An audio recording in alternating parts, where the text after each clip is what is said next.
upo, na ndio huo ambao unajitokeza hata wakati wa ubatizo. Muamini yeyote ili awe muamini wa kweli wa Mungu lazima batizwe katika jina la Baba, Mwana na Roho Mtakatifu, ambalo jina hilo ni jina la Yesu, lakini lazima nafsi tatu ziweze kuhusika. Ikikosekana moja, ubatizo huo ni batili.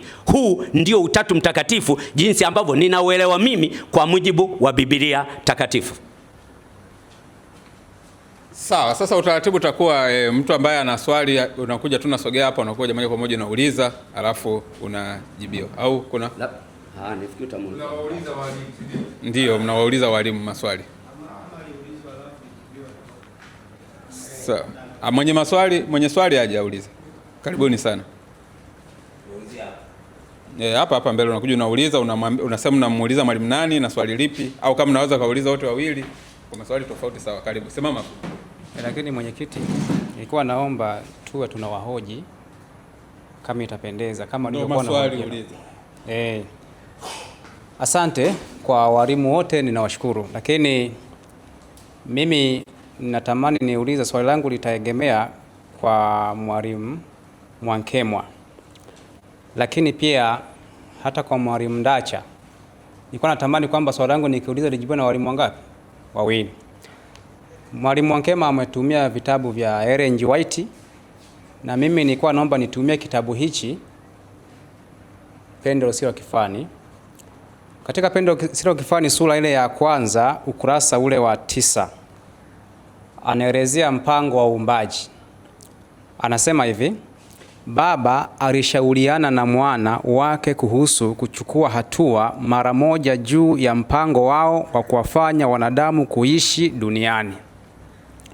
Sura ya pili anasema hivi, kwenye sura ya pili ukurasa wa 10: Baba na mwana walianza kazi ile kuu na ya ajabu waliokuwa wameipanga kuiumba dunia. Naruka kidogo hapo. Walipokwisha kuiumba dunia na wanyama juu yake, Baba na Mwana walitekeleza kusudi lao lililopangwa kabla ya kuanguka kwa Shetani kuwafanya wanadamu kwa mfano wao wenyewe. Walikuwa wamefanya kazi pamoja katika uumbaji wa dunia na kila kiumbe hai kilichokuwa juu yake. Na sasa Mungu alisema kwa mwana wake, na tumfanye mtu kwa mfano wetu. Swali langu hapa, Ellen G. White ananukuu mwanzoni mwa uumbaji, na mwalimu Mwankemwa amemtumia Ellen G. White akiwa anaamini vitabu vyake. Sasa mimi swali langu hapa, je, kwenye uumbaji tunasikia ni Baba na Mwana. Je, Roho Mtakatifu halisahaulika kwenye uumbaji? Swali la kwanza. Swali la pili, na atakapokuja kujibu nilikuwa naomba ajibu kama anakiamini kitabu hichi. Labda huenda anaamini vichache lakini vingine haviamini. Kama anaamini kitabu hichi, atuambie, je, Mungu na Yesu walimsahau Roho Mtakatifu kumuhusisha kwenye uumbaji? Kitu kingine, kama sio Mungu na Yesu walisahau, Ellen G. White alisahau kumtaja Roho Mtakatifu kwenye uumbaji? Swali la mwisho ni hichi kitabu hichi tu, sura ya mwishoni kabisa ule ukurasa wa 130 anasema hivi: Nami sikuona hekalu ndani yake, kwa maana Bwana Mungu mwenyezi na mwana kondoo ndio hekalu lake. Ananukuu Ufunuo 21 fungu la 22. Watu wa Mungu watapendelewa kufanya ushirika na Baba na Mwana. Sasa tunaona kwa kioo kwa jinsi ya fumbo. Anaelezea kwamba watu wa Mungu watakaoshinda na kwenda mbinguni watapewa nafasi ya kushiriki kumuona Baba na Mwana. Roho Mtakatifu naye tutamuona kama watakavyomuona Baba na Mwana? Kama hatutamuona, hapa Ellen G. White alisahau kumtaja Roho? Na kama kuna uwezekano, kuna swali la mwisho, ametumia kitabu kile cha Mathayo kwenye ubatizo. Mimi nimesikia utatu ni kusema Mungu mmoja ni Baba, Mwana na Roho. Sasa kwenye kitabu cha Mathayo Yesu anasema kwamba nendeni mkawabatize kwa jina la Baba na Mwana na Roho. Nilikuwa naomba sasa andiko kwenye Biblia liseme, nendeni mkawabatize kwa jina la Mungu Baba, Mwana na Roho. Na kwa naomba na hilo andiko litoe kwenye Biblia. Asante. Sawa, mwalimu Nkema, karibu.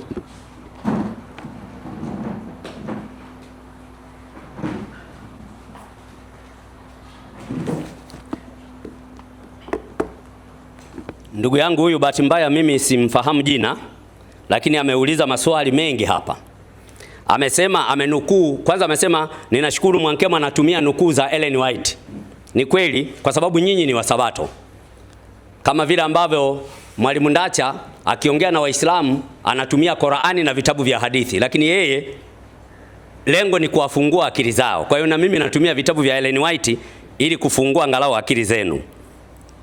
Sasa ukauliza swali kwamba umesoma pale kwamba kwenye vitabu vya Ellen White kwamba panaonekana tu kwamba ni Baba na Mwana ndio wanahusika na uumbaji.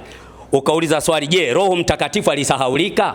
Roho Mtakatifu hajasahaulika, ila ni nyinyi mnaposoma mkifika kwa eneo ya Roho Mtakatifu mnaruka. Kwa mfano, Ayubu 33:4 anasema hivi, Roho ya Mungu imeniumba na pumzi za Mwenyezi hunipa uhai. Huyu Roho wa Mungu ndio Roho Mtakatifu, imeniumba. Haya, kana kwamba haitoshi hapo, angalia Zaburi 104 mstari wa 30. Anasema, waipeleka roho yako wanaumbwa, nawe waufanya upya uso wa nchi. Waipeleka roho yako nao wanaumbwa. Kwa hiyo tayari aya mbili ndani ya Biblia zinazothibitisha kwamba Roho Mtakatifu anahusika na uumbaji. Nimeanzia huku nikiwa na maana, kwa sababu katika Mwanzo ndio pale sasa. Ukisoma Mwanzo sura ya kwanza panaposema hivi, Mwanzo sura ya kwanza kuanzia mstari wa kwanza, hapo mwanzo Mungu aliziumba mbingu na nchi, nayo nchi ilikuwa ukiwa tena utupu, na giza lilikuwa juu ya uso wa vilindi vya maji. Roho wa Mungu akatulia juu ya uso wa maji. Sasa kuna wengine wao wanasema huyu Roho wa Mungu ametulia tu, yeye hafanyi chochote, ila ni Baba na Mwana. Ndio maana nikatangulia kusoma Ayubu 33 kwamba huyu Roho aliyetulia juu ya uso wa vilindi vya maji ni muumbaji pia, anaumba. Ayubu 33 na Zaburi 104. Na ndio ukauliza, je, Mungu na Yesu walimsahau Roho Mtakatifu? Hakuna, tayari nimeshakuthibitishia hapa. Alafu kafika ukauliza kwamba je, kuna aya yoyote ndani ya Biblia inayosema Mungu ni Baba, Mwana na Roho Mtakatifu? Kwamba aya moja kama unavyoitaka wewe ipo, ila neno moja ndilo ambalo limebadilika na ambalo ndilo linawachanganya. Aya yenyewe ni hii, Mathayo sura ya 28. Nataka nikaangalia hapa nikuonyeshe hiyo aya. Mathayo sura ya 28 na mstari wa 19, ambao ndio nilikuwa namuuliza na Mwalimu Ndacha hapa. Basi enendeni mkawafanya mataifa yote kuwa wanafunzi, mkiwabatiza kwa jina la Baba na Mwana na Roho Mtakatifu. Sasa Baba, Mwana na Roho Mtakatifu ndio uungu ambao jina ni moja. Jina hilo Matendo 2:38. Petro akasema, tubuni mkabatizwe kila mmoja kwa jina lake Yesu Kristo mpate ondoleo la dhambi. Kwa jina lake Yesu Kristo. Sasa hili jina Yesu Kristo ni nani? Yesu Kristo ni nani? Kitabu cha Tito sura ya 2 na ule mstari wa 13 na wa 14. Yesu Kristo ni nani? Anasema, tukilitazamia tumaini lenye baraka na mafunuo ya utukufu wa Kristo Yesu, Mungu mkuu na Mwokozi wetu. Si umeona hapa? Ambaye alijitoa nafsi yake kwa ajili yetu. Tayari hapa huyu ambaye ni Mungu mkuu ana vyeo viwili. Cha kwanza ni Mungu mkuu na cha pili ni Mwokozi wetu. Lakini jina lake Yesu Kristo. Kwa hiyo ulipouliza kwamba ninataka aya moja kwenye Biblia iseme, aya yenyewe ni Mathayo 28:19. Pale paliposema jina, wewe weka Yesu. Alafu Yesu Baba, Yesu Mwana, Yesu Roho Mtakatifu, na ndio ubatizo unakamilika, wala sio mamlaka kama wengine wanavyofundisha. Asante sana. Sawa, mwingine tena mwenye swali? Karibu sana, uulize maswali yako. Tafadhali ambaye atakuwa na swali asogee kabisa jirani hapa, ili tukikuita unakuwa jirani, sio unatumia muda mrefu sana kufika mbele. Karibu. Asante sana. Yaani kwa kweli nimekuja hapa naona kama nimechanganyikiwa zaidi. Kwa nini? Kwa sentensi waliomalizia kusema kwamba tukitumaini sijui kile Biblia, naomba nisomee hapo. Tukitumaini, umesemaje? Tumaini la Yesu Kristo Mungu mkuu. Ilisomeni hilo fungu jamani. Lisomwe hilo fungu. Haitasikika sauti. Mwalimu someni, nitapata sauti huko. Sasa aliposema vile, kuna swali liulizwa hivi, aliyekufa ni nani? Akajibuje? Kristo Yesu. Ndio Mungu mkuu alifanyaje? Si ndio alivyosema mara kwanza? Aliulizwa aliyekufa ni nani? Akasema Kristo. Na hilo fungu linasemaje alilosoma hapa? Amesema Kristo Mungu mkuu ndio aliyekufa. Aliyemfufua ni nani? Lakini sasa jamani, mimi ni mwalimu nafundisha Kiswahili. Nomino Mungu ni jina, nomino dhahania. Sawa? Lakini akija hapa anasema sio jina. Alafu alipozaliwa ataitwa Yesu. Na kuna fungu linasema kwamba atarithi. Mimi naitwa Emmanuel, jina la ukoo. Lakini kazi inajulikana Patrick. Nimerithi jina gani? Patrick. Jina langu ni nani? Emmanuel. Yesu aliitwa Yesu, sio jina alilorithi. Alilorithi pale ni jina la Mungu. Hapa tunakuja hapa tunachanganyikiwa jamani. Sasa mimi Mwankemwa labda nimuulize swali kwamba Yesu alizaliwa lini? Maki kitu kinanichanganya kila wakati. Alizaliwa lini? Na alafu kuna andiko ambalo mimi nijua kwamba watu ni wasomi. Mnasoma Biblia wakati mwingine mnatupiga chenga. Mkiona Kiswahili kina nini mnahamia huko. Mungu Mwana. Tunapata kwenye lugha gani nyingine ambayo inasema hiyo Yohana 18 ngapi ile kwamba Mungu Mwana. Imesema wapi kwamba kwa lugha hii hapa na pale imesema Mungu Mwana. Na hapa imesema Mungu Mwana. Akisoma hapa kwa sababu ni doctor, akienda kwenye Kiingereza anasema tofauti, asomi kule, anakaa huko. Kwa nini jamani tunapoteza muda? Tu jamani tunyoshe Biblia inavyosema. Maana Biblia inanyoka tu maelezo. Ikumbuke siku ya Sabato iko hewani. Fanya vinaeleweka. Lakini tukija hapa kisema pale mnajaza vya kwenu. Jamani tunachanganyikiwa. Yaani mpaka najiuliza nimekuja mpaka na vitu vilikuwa vingi. Asante. Mwalimu Mwankemwa, Yesu alizaliwa lini? Sawa. Dokta karibu sana. Kwa dakika chache uweze kutujibu ni lini Yesu alizaliwa. Asante sana. Kwanza nimefurahi kwamba ninaongea na mwalimu. Nimefurahi. Swali lako ni lini Yesu alizaliwa.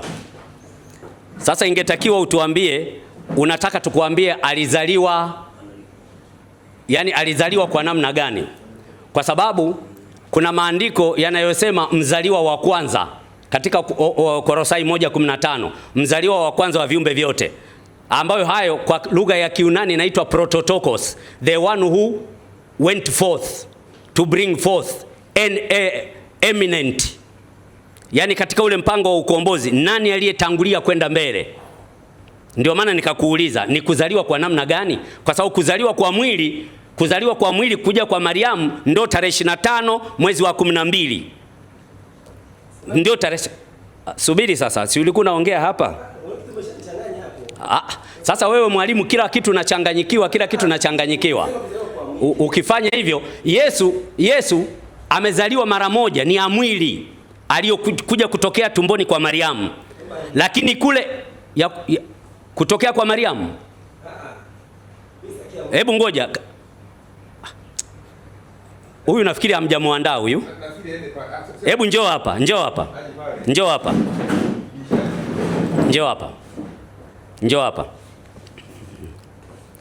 Huyu anataka kujua Yesu alizaliwa lini. Yaani kwenye habari ya utatu ndugu yetu Patrick hana shida. Ila tu amebaki hapa sasa kujua kwamba Yesu amezaliwa lini. Kuzaliwa kwa Yesu unakokuulizia. Sogea tena. Ni kuzaliwa kwa aina gani unachotaka? Paka Yesu alipoanza kuitwa mwana wa Mungu. Alipoanza kuitwa mwana wa Mungu ni lini? Alipoanza kuitwa mwana wa Mungu ni milele. Ni milele. Yeah. Kwa hiyo alizaliwa milele. Sio alizaliwa milele. Ndio maana nikakwambia hiyo ya kuzaliwa milele haipo. Yeye ni mwana wa Mungu milele. Ila alipotoka kwenye huo milele wake kuja huku duniani alipozaliwa na Mariamu, hapo ndio amezaliwa na mwanamke. Ukitaka haya nakupa. Cha pili, kuna Mungu Mwana, Mungu Roho na Mungu Baba. Walipokaa kikao, ilikuwaje majina yakatokea? Basi nisaidie. Majina gani sasa? Mungu Mwana, Mungu Roho, Mungu Mtakatifu. Asante sana. Kwa sababu ya utendaji wao kazi, Isaya sura ya 6 mstari wa 8 anasema hivi, ndipo nikasikia sauti kisema, ni mtume nani? Naye ni nani atakayekwenda kwa ajili yetu? Ndipo niliposema, nitume mimi. Sasa ukienda hiyo Isaya sura ya 6 na ule mstari wa 3 unakuta pale maserafi wanasema mtakatifu, mtakatifu, mtakatifu. Ile mtakatifu ya kwanza ni ya Baba, mtakatifu ya pili ni ya Mwana, mtakatifu ya tatu ni ya Roho Mtakatifu. Sasa hii ya pili ndio yule aliyekuja duniani ambaye ni Mwana.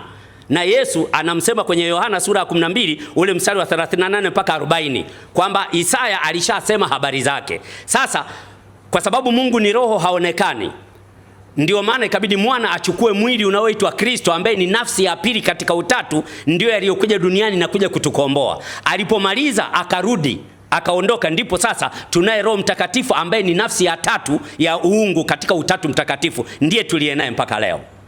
Sasa hapa uliongea ukasema kuna nomino dhahania, si ndio? Kwa maana unamaanisha common noun, si ndio? Kuna common noun, alafu kuna proper noun, alafu kuna collective noun, alafu kuna abstract noun. Sasa ukisema Mungu ni common noun, lakini ukisema Yesu ni proper noun. Wale mnaotufuatilia, proper noun maana yake ni jina lako halisi. Yaani kwa mfano ukisema rais, sawa ni jina, lakini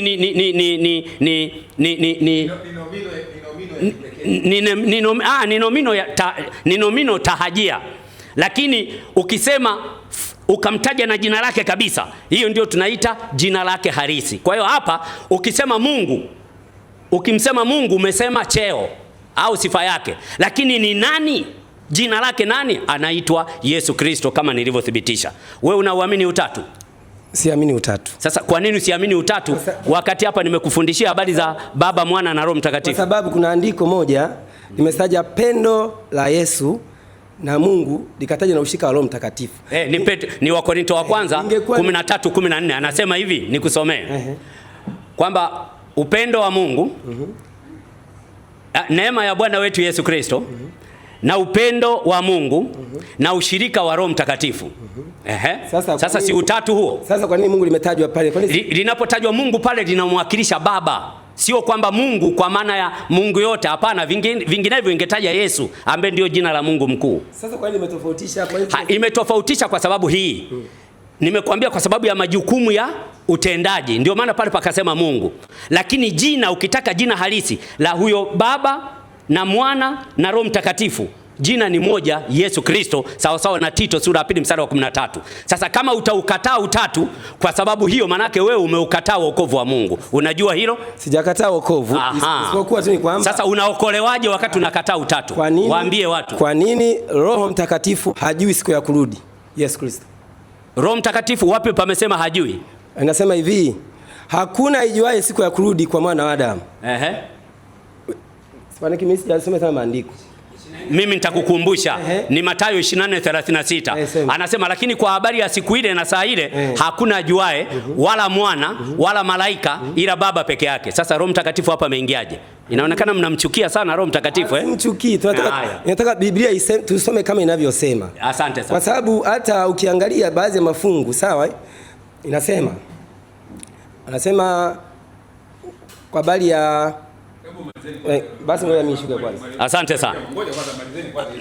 Asante. Ili swali nalouliza kwamba kwa nini sasa Baba pekee ndo anayejua wakati wao wapo watatu na hao watatu ni mmoja? Ni kwa sababu wa Filipi 2 kuanzia mstari wa 5 mpaka wa 6 kwamba huyu mwana alikuwa amejivua utukufu akajinyenyekeza. Ndio sababu alikuwa anaongea vitu vingine kana kwamba yani kana kwamba yeye havijui. Ni kwa sababu amejivua utukufu. Lakini akija kwenye utukufu wake unamsikia ndio anayesema mwana wa Adamu atakuja na malaika zake. Sasa unafikiri atakujaje? Anamuulizia roho.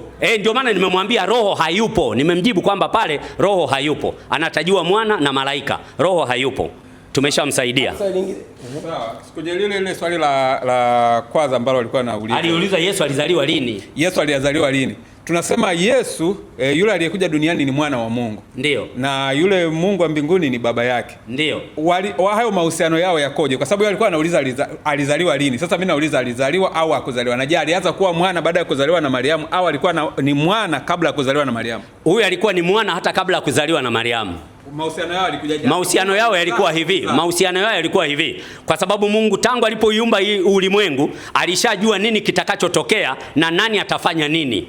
Ndio maana Mungu alikuwa anajua hata kwamba Adamu atakosa. Mungu alikuwa anajua kabisa na kwamba ameweka mpango huo. Lakini katika mpango huo ni kwamba nani atafanya nini na nani atafanya nini ulikuwepo tangu zamani. Ndio maana katika Mwanzo sura ya 3 mstari wa 15 inasema uzao wa mwanamke utamponda kichwa. Sasa huu unaosema uzao wa mwanamke umeingilia wapi hapo? Toka kitabu cha Mwanzo, wakati tu ndio dhambi imeanza. Maana yake ule mpango ulishakuwepo tangu zamani. Ndio maana Baba alikuwepo, ni wa milele, Mwana ni wa milele na Roho Mtakatifu ni wa milele. Waebrania 13:8 anasema Kristo ni yeye yule jana, leo na hata milele. Kwa hiyo ni mpango uliokuwepo tayari. Sasa swali la turudi tena mwanzo.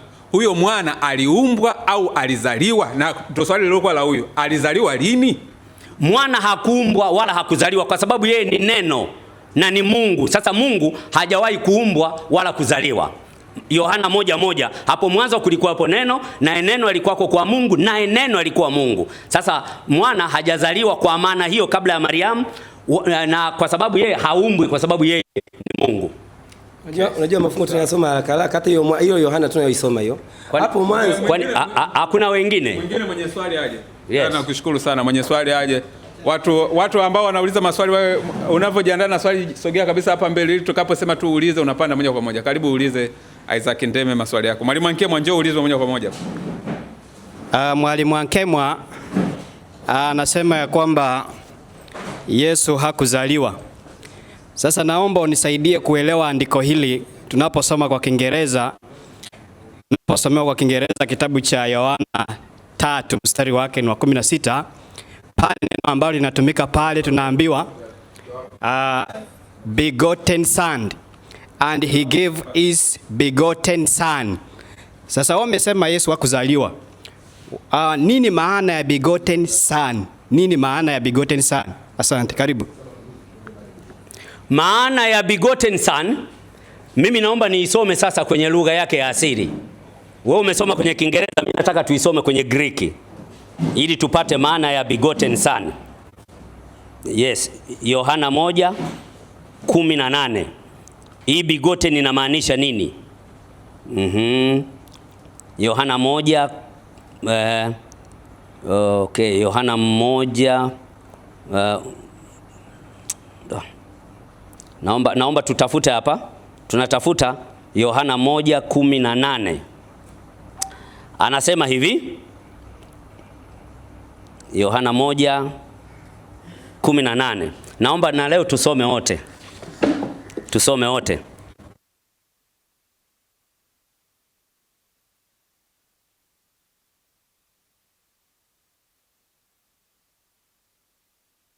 Heuraken popot monogenes theos hoon eiston kolpon. Ninasoma hapa. No one has seen God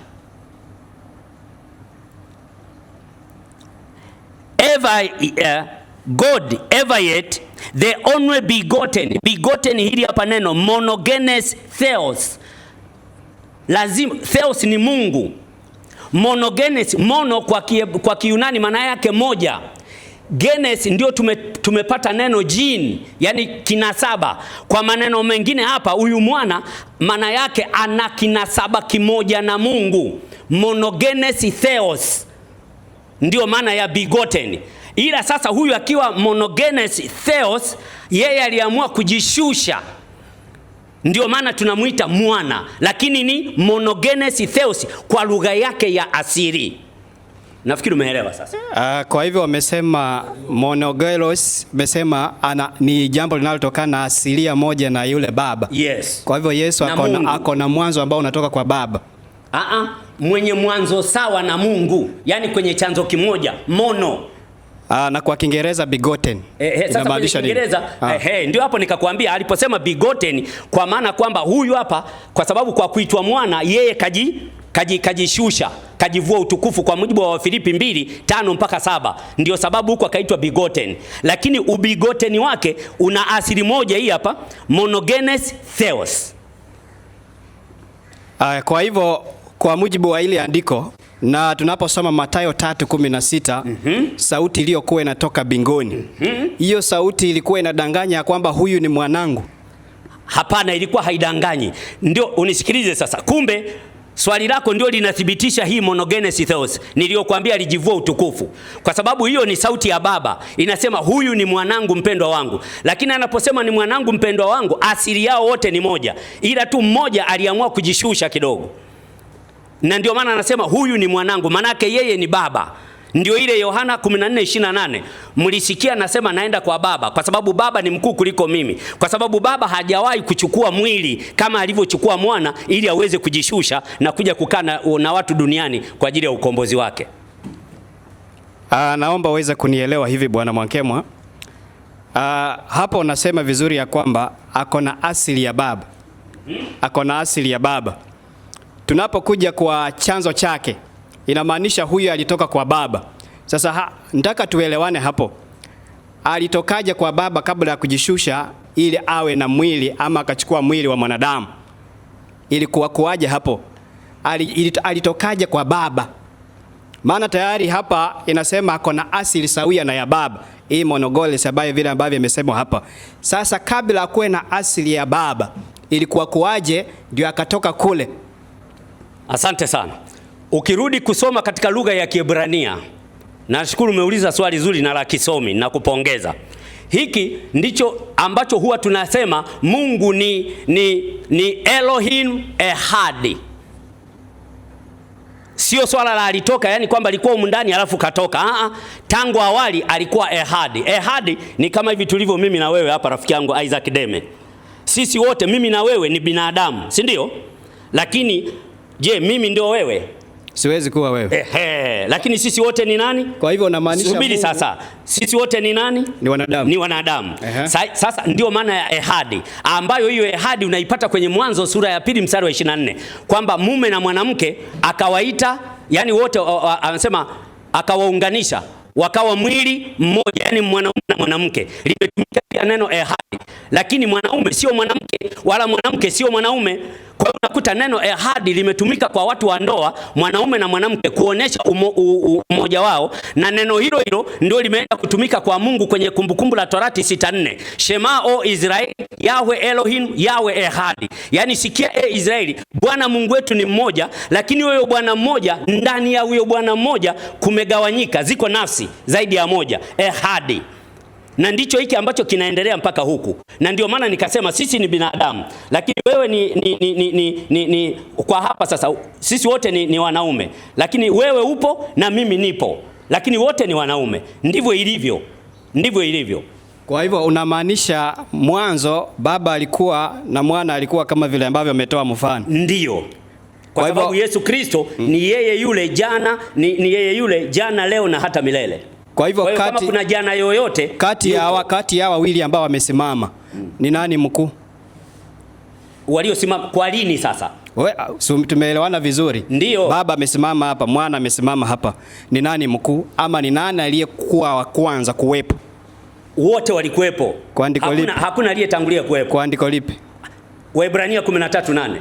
Hebu tusome. Kristo ni yeye yule jana, leo na hata milele. Kwa hiyo kama kuna milele yoyote unayoifikiria wewe, huyo unayemsema yupo. Kwenye hili andiko la Yohana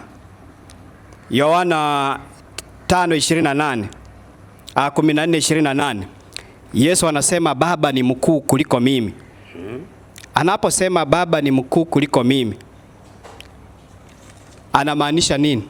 Anamaanisha hivi, baada ya yeye kwenye Wafilipi sura ya 2 mstari wa 5 mpaka wa 7 aliposema yeye ambaye mwanzo alikuwa yuna namna ya Mungu, naye hakuona kule kuwa sawa na Mungu, monogenes theos, sawa na Mungu kuwa ni kitu cha kushikamana nacho, bali alijifanya hana utukufu, akatoa namna ya mtumwa, akawa ana mfano wa mwanadamu. Kwa hiyo alipokuwa ana mfano wa mwanadamu sasa, ambaye ni nafsi ya pili katika utatu ambayo ni mwana, ndio akaanza kuaddress Baba. Lakini katika usawa wao wako sawa. Kwa maana ya nini? Monogenes theos.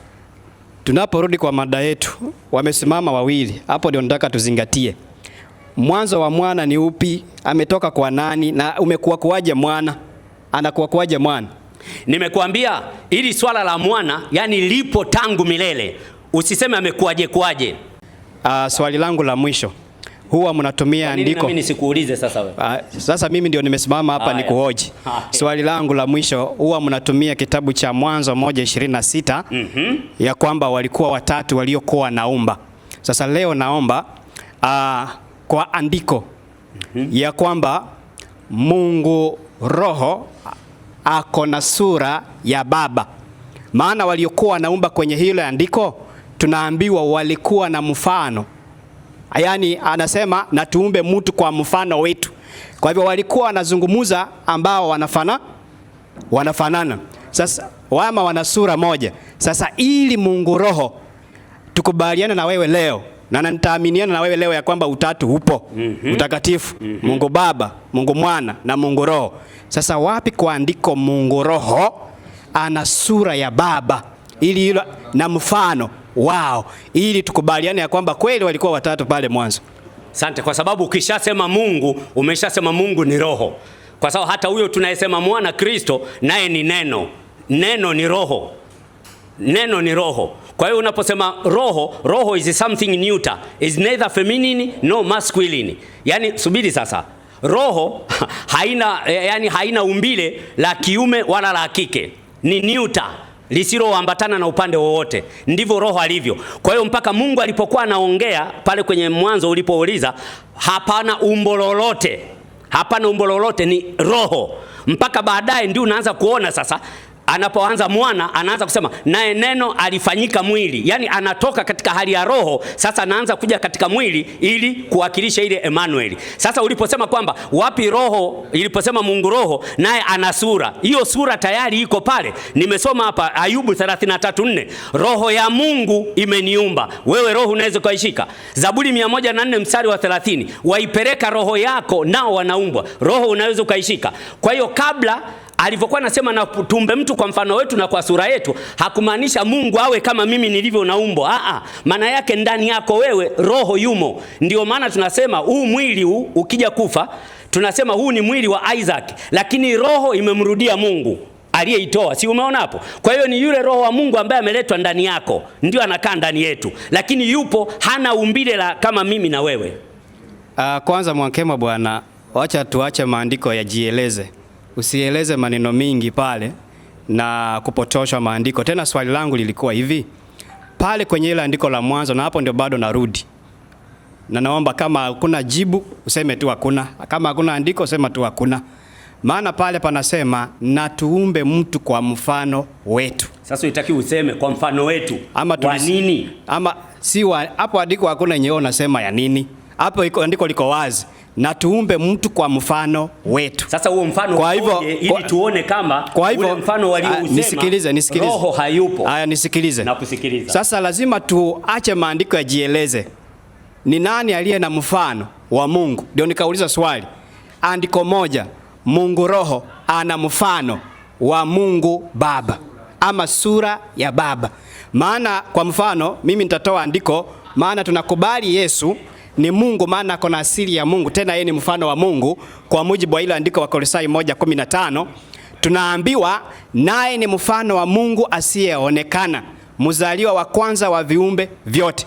Hapa tayari tumepata kwenye Mwanzo. Tunaporudi kwenye ile andiko tunaona aliyekuwa na Mungu, aliyekuwa na sura ya Mungu ama mfano wa Mungu wa kwanza kwa mujibu wa maandiko ni wa Kolosai 1:15 ambaye ni Yesu. Sasa huyu Mungu Roho ili awe ahusike pale kwenye Mwanzo kwa uumbaji, wapi andiko Mungu Roho ana mfano ama sura ya Mungu kama Yesu alivyo mfano na sura ya Mungu?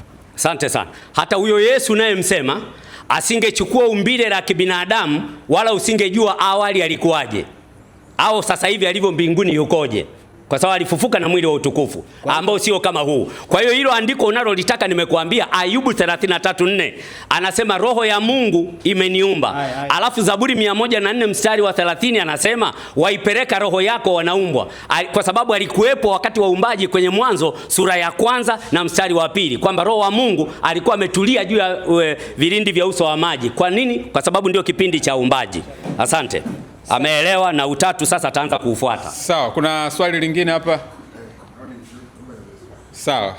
Nataka lakini pia tunataka tujue, kwa sababu tuna somo la pili hapa. Tuna mada ya pili. Kamili. Asante. Saa 7 kamili muda unaisha. Mwankema kaa hapa. Mbona kitabu hapa? Ila kuna maswali mengine moderator, inabidi ya watu wa mtandaoni. Nimechukua mawili tu. Sawa, basi sawa, wewe uliza. Wasilisha hayo. Nitawasilisha. Muda nitapatisha kama kuna mmoja kumalizia swali. Haya. Bwana asifiwe. Mwankema, unaamini utatu mtakatifu? Kabisa kabisa, kwa sababu ndivyo Biblia inavyofundisha. Unaamini utatu wako ama unaamini utatu wa umoja wa makanisa? Ninaamini utatu wa Biblia. Wa Biblia? Ndio. Je, unakubaliana na msingi wa Nikea? Msingi wa Nikea? 325? Ndio. Unakubaliana nao? Ninakubaliana nao kabisa. Asante. Katika wewe umesema hivi kwamba nimekusikiza hapo unaongea na katika maswali kwamba Yesu hajazaliwa. Umesema hivyo hujasema? Nimesema namna kuzaliwa kwake, ambayo lugha yetu ya Kiswahili imesema kuzaliwa. Tutakaposoma kwenye Kiunani imeandikwa prototokos. Kwa ina maana wewe haikumaanisha born, imemaanisha prototokos. Kwa hajazaliwa. Narudia. Jibu tu swali, hajazaliwa amezaliwa. Sasa kuzaliwa, okay, ameprototokos. Okay. Sasa bwana nasema kwamba wewe unaamini utatu gani? Ninaamini utatu huu wa Mungu mmoja ambaye amejifunua katika Baba, Mwana na Roho Mtakatifu, nafsi tatu tofauti. Sawa, wewe umesema kwamba pia unaamini utatu wa Nikea, si ndio? Ndio. Sasa naomba ni usome utatu wa Nikea hapa. Usome kabisa, na mimi ninao. Katekisimu ya Kanisa Katoliki, sawa? Safi sana. Kanuni ya imani ya Nikea, Constantinople, sawa? Na sadiki kwa Mungu mmoja. Ndio. Baba Mwenyezi, muumba mbingu na nchi na vitu vyote vinavyoonekana na visivyoonekana. Wewe unaamini Baba ni Mungu mmoja Mwenyezi? Baba ni Mungu mmoja. Sikiliza kwa makini. Na sadiki kwa Mungu mmoja Baba Mwenyezi, muumba mbingu na nchi na vitu vyote vinavyoonekana na visivyoonekana. Hii ni katekisimu. Sawa? Unaamini nukuu kwenye katekisimu hapa? Tulia kidogo. Sasa ungesoma yote. Naomba tutulie sasa. Wewe umesema hivi, umeamini utatu wa Nikea. Nimekusudia hapa ni katekisimu ya Kanisa Katoliki. Sawa? Asante sana. Imesema kanuni ya imani ya Nikea. Si imeandikwa hivyo? Ndio. Na Constantinople. Tuko pamoja? Ndio. Tunaanza hivi. Na sadiki kwa Mungu mmoja. Mungu mmoja. Ndio. Baba Mwenyezi, muumba mbingu na nchi na vitu vyote vilivyomo vinavyoonekana na visivyoonekana. Ndio. Unakubaliana? Nakubaliana. Wewe Mungu mmoja ni. Twende sehemu ya pili. Nakubaliana. Twende sasa. Na sadiki kwa Bwana mmoja. Yesu Kristo. Mwana pekee wa Mungu. Sawa, mwana pekee wa Mungu. Aliyezaliwa na Baba tangu milele. Unakubaliana? Ninakubaliana. Ndio ile monogenes. Ndio monogenes. Sasa wewe ulikataa kwamba Yesu hajazaliwa. Namna mlivyokuwa mnaongea zaliwa yenu sio ya monogenes. Ndio maana nikakwambia hii yote ya monogenes sio. Tuendelee. Monogenes sio. Tuendelee sasa. Tulia kidogo. Masawe, si umeileta tuendelee. Si nimekwambia hapo nakubali. Unakubali? Hamna shida. Tuendelee. Kwa maana ya monogenes, Twende. Tangu milele yote. Mungu aliyetoka kwa Mungu. Yes, ndio hicho nilichokuwa nataka. Ulitakiwa umalizie hapo. Mungu aliyetoka kwa Mungu. Ndio ile monogenes theos. Mimi nilijua tutafika huko. Sikiza kwa makini. Mimi si nimetoa nukuu. Ndio. Subiri sasa. Wewe umeshakubali kwamba kuna Mungu mmoja Mwenyezi Baba. Sawa? Ndio. Na Yesu Kristo mwana wa pekee wa Mungu aliyezaliwa na Baba. Sawa? Ambaye ni nani? Ni Yesu. Endelea. Tuendelee sasa. Mungu aliyetoka kwa Mungu. Asante sana. Sasa mwanga kwa mwanga. Hapo. Uwaeleze na watu Mungu aliyetoka kwa Mungu kivipi? Ndio. The only begotten son of God. Sio sani. Hapa pamesema Mungu aliyetoka kwa Mungu. Wewe unaingiza sani. Sikiliza. Ukianza kuingiza sani utakuwa unarudi kwenye kile nilichokifundisha mimi. Kwamba ile maana ya monogenes ndio maana pale wakasema sani kwa sababu alijishusha. Sasa na wewe wapi imeandikwa imejishusha? Kwenye mdomo kwenye Wafilipi 2:6 mpaka 7. Kwenye mdomo unasema sani. Wakati hapa pamesema Mungu aliyetoka kwa Mungu ambayo ni monogenes theos. Sikiliza kwa makini. Hii ndio imani ninayoiamini. Sikiliza kwa makini. Hii mimi sikatai. Asante. Kama ukatai, tuko pamoja. Kwa hiyo unakubali kwamba tulia basi. Tulia kidogo. Kwa hiyo maana yake hii aliyezaliwa hapa sio, tulia kidogo. Haina maana kama ulivyokuwa unaifikiria. Tulia. Jamani tuko kwenye imani. Nakuja. Taratibu tu. Sawa. Asante sana. Imeanza hapa na sadiki wa Bwana mmoja. Tulia kidogo. Yesu Kristo. Huku tumemaliza. Nakuja hapa. Situlie. Mimi sina swali langu mimi. Asante. Wewe ushakubali kwamba kuna Mungu mmoja mwenye? Tunakubaliana? Ndivyo ilivyoandikwa sasa. Unakubaliana? Sasa ndugu, jibu swali. Mimi nimesema nakubali. Kule tumemaliza. Wewe unakubaliana? Mimi ninakubali. Asante. Haya. Na sadiki kwa Bwana mmoja Yesu Kristo mwana wa Baba wa Mungu aliyezaliwa na Baba tangu milele. Tumekubaliana. Sawa? Ndio. Kumbe sasa huyu mwana anatoka kwa nani? Amezaliwa na nani? Na Baba. Hapa pamesemaje? Nakuja sasa hapa. Mungu aliyetoka kwa Mungu. Swali kwako. Ametoka kwa Mungu yupi? Asante sana. Ametoka kwa Mungu Baba. Ambayo ni monogenes theos. Mono moja. Naomba wasikilizaji wetu mnaotufuatilia huko, hawa lugha ya Kigiriki inawapiga chenga. Kwa Kigiriki mono maana yake moja. Alafu genes ndio ile tunapata jini, yani vinasaba. Kwa hiyo manake kinasaba chao ni kimoja. Ila huyu sasa ametoka kwenye kile kinasaba ndio akaitwa mwana kwa lengo la wokovu. Asante. Wewe umetoa wapi katika lengo la wokovu? Kwamba lengo? Hapo kwanza. Twende hapo. Nimetoa wapi? Twende hapo kwanza. Sawa, hapo. Tuko kwenye Nikea. Ametoka katika nasaba. Twende kwa Nikea. Tunakubaliana. Hapa. Sawa. Twende kwa Nikea. Ametoka kwenye nasaba. Ametoka? Nasaba. Hapa gani? Anasema Mungu aliyetoka kwa Mungu. Mungu yupi? Hapa Mungu yupi? Anamaanisha katika uungu maana yake Baba. Baba. Yeah. Kwa hiyo amechukua nasaba ya nani? Amechukua? Nasaba ya nani? Nimesema ametoka kwa Baba. Baba tunaposema umesema ana nasaba moja. Nasaba kutoka kwa nani? Masawe unapenda kubishana. Nasaba kutoka kwa nani? Masawe mwana anachukua nasaba kutoka kwa nani? Kutoka kwa Mungu. Mungu yupi? Ilivyoandikwa hapa. Mungu Baba. Imeandikwa hivi, unisikilize, imeandikwa hivi. Mungu aliyetoka kwa Mungu. Mungu yupi? Mungu yupi sasa? Mungu aliyetoka kwa Mungu. Ndio. Mungu yupi aliyetoka kwake? Sasa hapa wameandika Mungu yupi? Sasa sikiliza kwa bana. Tuendelee. Mwanga kwa mwanga. Mungu kweli.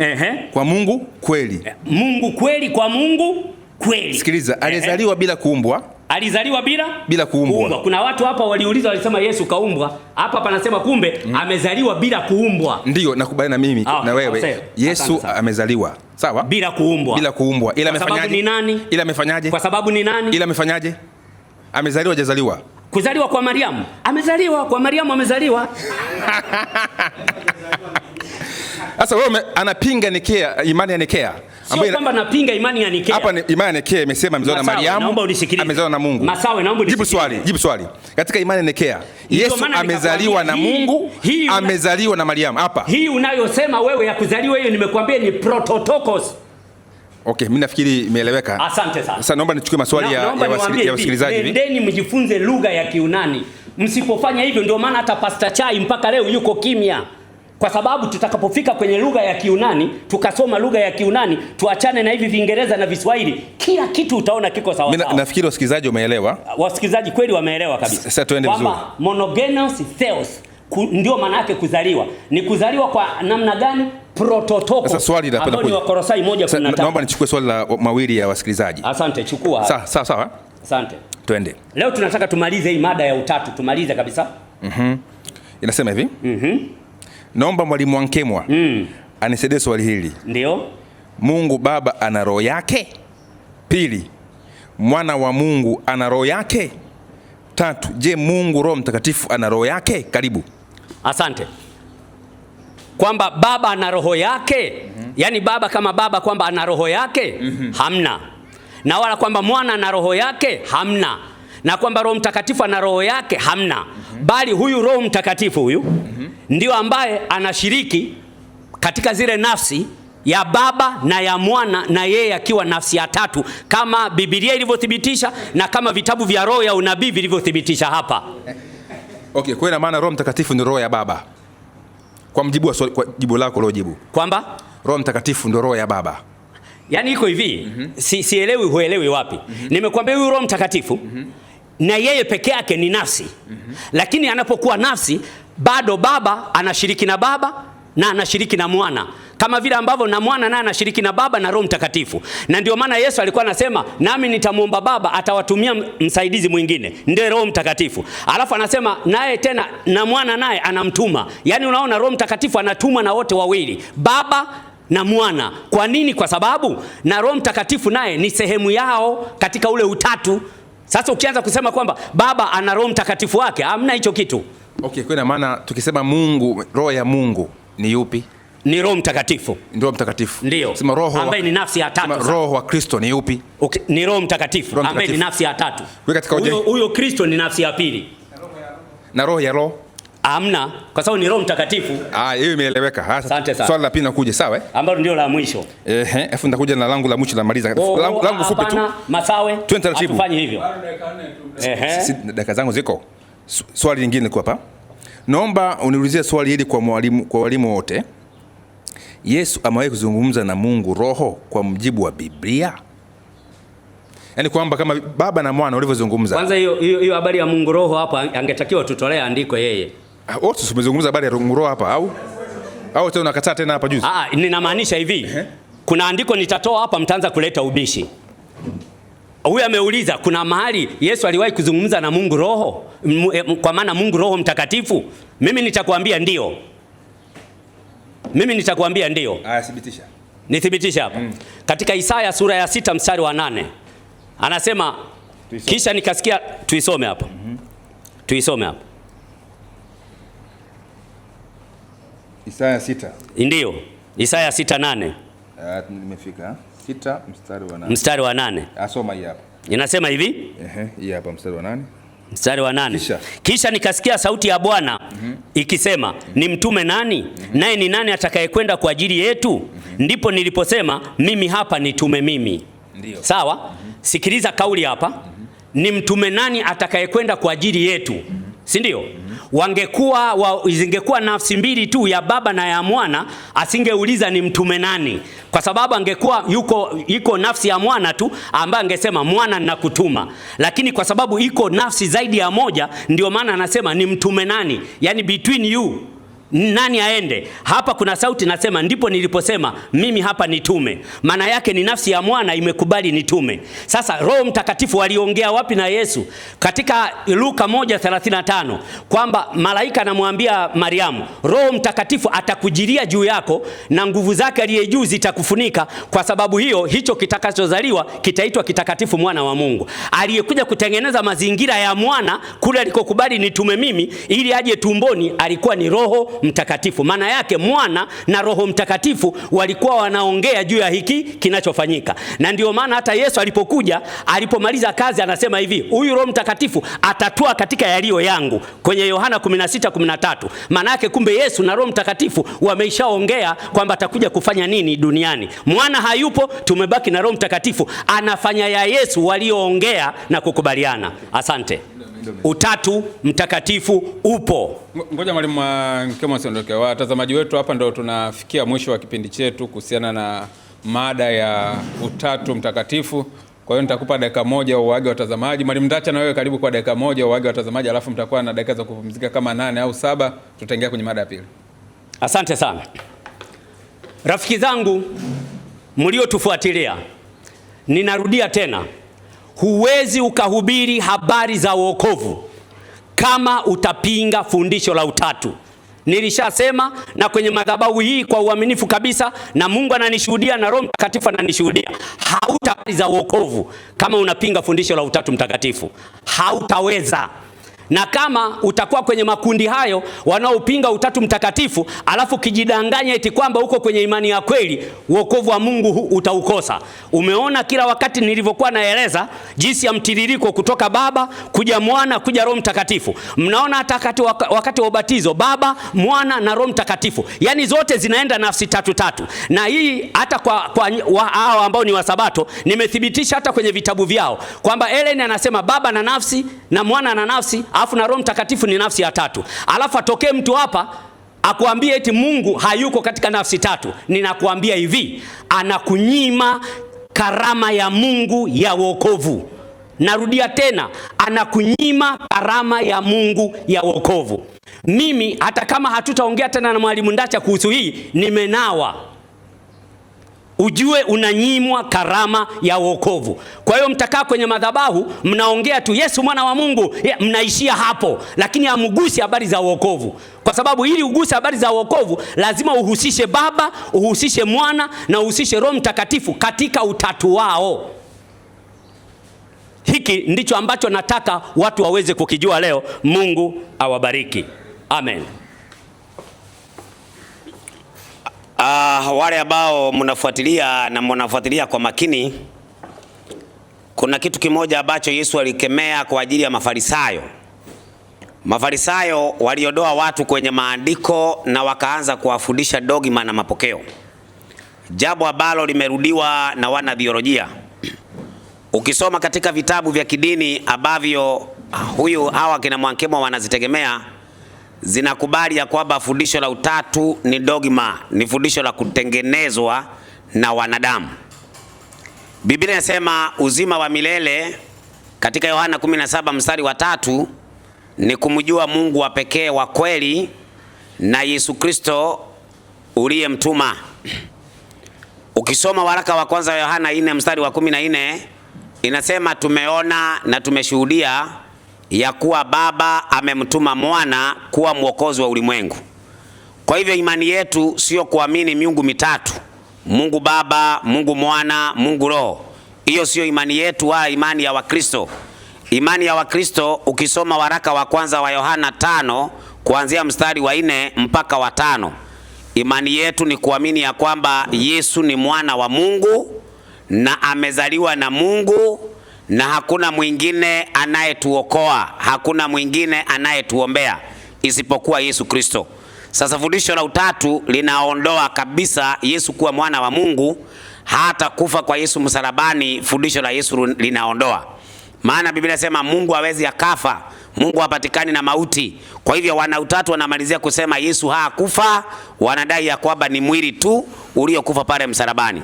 Kwa hivyo kama vile ambavyo amesema ya kwamba hata kama hatutajadili tena, hata mimi narudia maneno aliyosema Mwankemwa, nimenawa kuhusu Mwankemwa. Kuhusu Mwankemwa nimenawa, na ninadhani ya kwamba haya tunayo ya rekodi yatakuwa na ushahidi mpaka siku ya Kiyama ya kwamba Mwankemwa alikataa maandiko na kutumia theolojia za kipagani. Asanti na Mungu awabariki.